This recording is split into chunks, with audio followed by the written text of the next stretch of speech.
Vous avez créé votre business, vous avez créé un site internet, vous avez dépensé 2000, 3000 euros et pourtant, vous n'avez aucun client.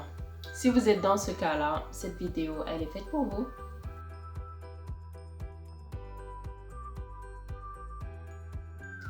Avant de commencer cette vidéo, je vous souhaite mes meilleurs vœux pour l'année 2020 à venir.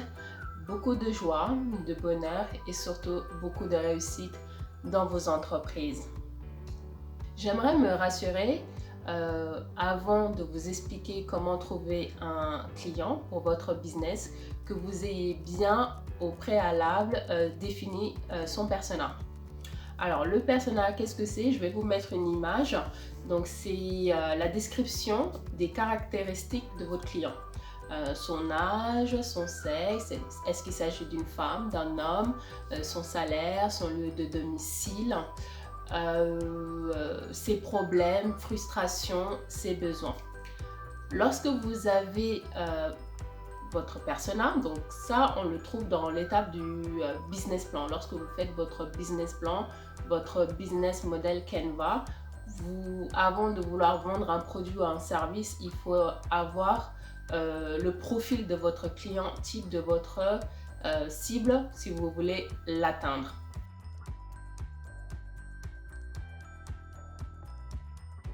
Maintenant que vous avez le persona, que vous avez créé votre site internet, vous avez présenté vos services et vos produits, on va se rassurer que vous ayez bien optimisé votre SEO. Donc le SEO, qu'est-ce que c'est? Ce sont les mots que votre cible, votre clientèle, vos prospects tapent sur Google afin de pouvoir trouver votre site internet. Donc il va falloir faire une liste des mots-clés qui sont susceptibles d'être tapés sur la page de Google Recherche pour vous trouver. Maintenant, je vais vous donner un outil qui s'appelle Answer the Public qui va vous faciliter cette tâche.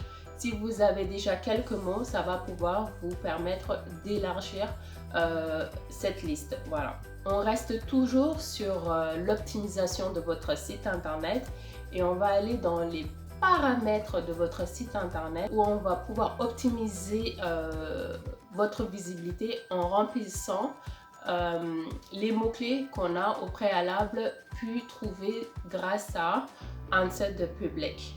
Ensuite, vous allez pouvoir optimiser le nom et l'URL de vos pages, optimiser vos meta titles, rajouter une description dans les paramètres SEO de votre site internet, nommer toutes les photos et vidéos que vous rajouterez sur votre site internet pour illustrer votre site.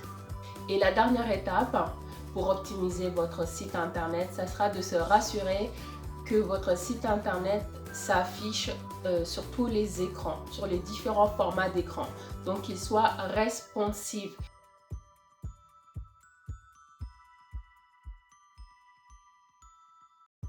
Vous voulez montrer votre expertise, vous prouvez à votre audience que vous maîtrisez le sujet, il faut créer un blog. Vous allez éditer des articles que votre audience, vos visiteurs sur votre site internet pourront partager sur leur page Facebook, Instagram. Mettez à chaque fois que vous éditez un article des boutons de partage et de like pour favoriser l'interaction de vos visiteurs qui utilisent les réseaux sociaux. Pour accélérer votre remontée dans les résultats de recherche sur la page de Google, je vous invite à mettre en place des partenariats avec des sites très connus non concurrents, ce qui va vous permettre d'avoir de la visibilité. Si vous créez un article, un podcast ou une vidéo pour ce site-là, les lecteurs, les visiteurs pourront après être redirigés vers votre site et ça vous permet de gagner en visibilité et également en notoriété et surtout en crédibilité. Pour vous donner un exemple, j'ai fait une interview pour la société Live Mentor, donc je vous invite à lire mon interview pour eux que j'ai fait sur le thème de la gestion du temps.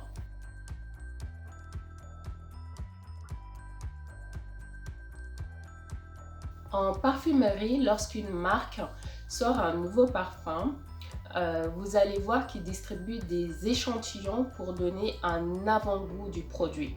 Et bien, c'est exactement ce que je vous recommande de faire. Donnez un avant-goût de votre service, de vos services, de votre produit à vos prospects. Pour ce faire, créez un e-book.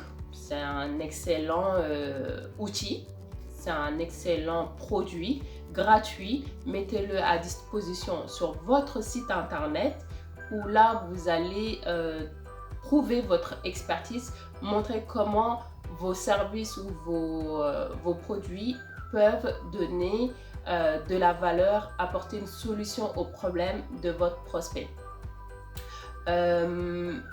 Et en échange de ce e-book, vous pourrez demander à ce prospect, à ce visiteur de vous donner son adresse email, ce qui va vous permettre de créer une liste emailing où vous pourrez une fois par mois tenir informé ce prospect et petit à petit peut-être le transformer en client.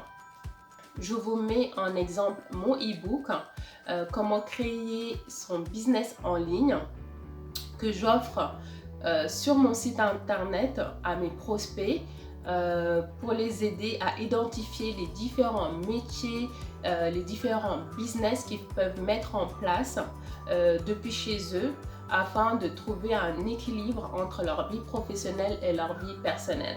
Donc je mets le lien également en description afin que vous puissiez le télécharger.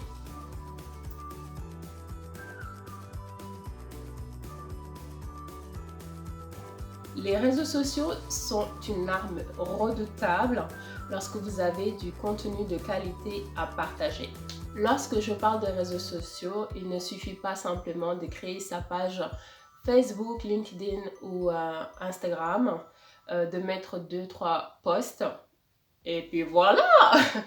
Non, il faut pratiquer le social media, c'est-à-dire créer du contenu de très bonne qualité et qui soit utile. Donc apportez de la valeur à votre audience et vous verrez que votre communauté grandira de plus en plus parce que les gens vous verront comme un expert et seront amenés à venir chez vous lorsqu'ils ont une question sur un certain thème. Et n'oublions pas que la présence, votre activité sur les réseaux sociaux contribue au référencement SEO de Google. Bien entendu, le fait de créer des contenus susceptibles d'apporter de la valeur à votre communauté, à une audience, ne suffit pas. Il faut bien sûr payer des publicités, sponsoriser des posts. On appelle ça le native ads. Donc, grâce aux publicités payantes, vous êtes susceptible de toucher plus facilement encore votre cible. On va rester un petit peu sur les réseaux sociaux. On ne peut pas parler de réseaux sociaux sans forcément parler d'influenceurs. Alors, les influenceurs sont des personnes qui ont bâti leur communauté, qui ont une certaine influence, qui ont pu bâtir un lien très fort avec une certaine audience ciblée. L'objectif donc du marketing d'influence, c'est de mettre en place un partenariat avec un influenceur qui a déjà bâti sa communauté. Vous allez passer par cette personne pour pouvoir donner plus de visibilité à votre produit. Je vais vous donner un exemple. Si vous créez des produits capillaires, je vous invite à contacter une influence passionnée par la beauté, passionnée par les cheveux, qui sera susceptible de vous faire des photos, des vidéos, des tutos, comment utiliser votre produit. Et là, vous êtes sûr de toucher sa cible qui est passionnée, elle également, par les produits capillaires. Et n'oubliez pas d'animer les réseaux sociaux avec des jeux concours. Et bien sûr, pour finir avec les réseaux sociaux, dans la description, donc dans la bio de vos pages Facebook, LinkedIn, Instagram. Mettez bien évidemment le lien de votre site internet pour rediriger ces visiteurs vers votre site.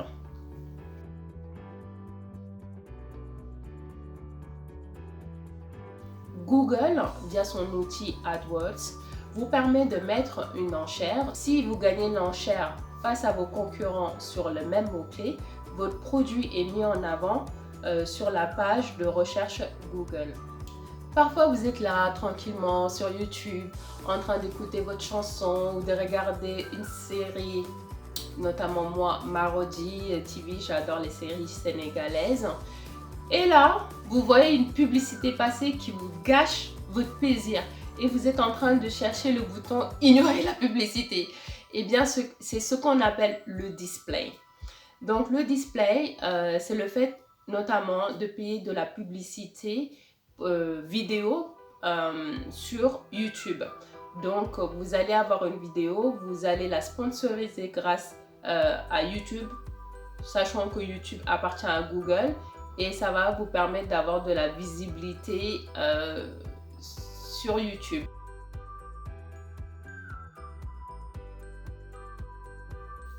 Vous avez créé votre service, votre produit, mais vous n'avez encore aucune visibilité, aucune visite sur votre site. Donc, vous pouvez également penser à l'affiliation. Donc, vous mettez un programme d'affiliation, vous visez toujours des influenceurs et vous leur permettez de gagner une commission de 8-10% lorsqu'ils vendent un produit pour vous. Je vais vous donner l'exemple de Pretty Little Thing qui donne une commission de 8% aux ambassadeurs.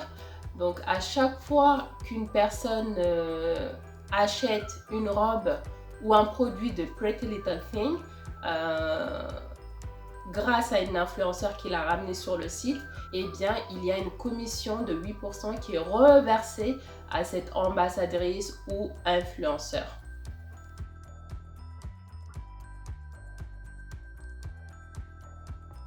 Vous avez dû sûrement entendre parler du programme de parrainage. Il ne faut surtout pas le confondre au programme d'affiliation. Ça se ressemble un petit peu, mais ce n'est pas la même chose. Donc, pour vous donner un exemple, je vais vous parler de Vinted. C'est lorsque vous incitez votre client à inviter ses amis en le récompensant. Donc, vous donnez un code qui vous permet de récompenser le parrain. Et le parrain va faire pour vous de la publicité, de la communication pour inciter ses amis à s'abonner à votre produit, à votre service ou à même acheter. Et ils seront également récompensés ou auront des réductions à leur premier achat.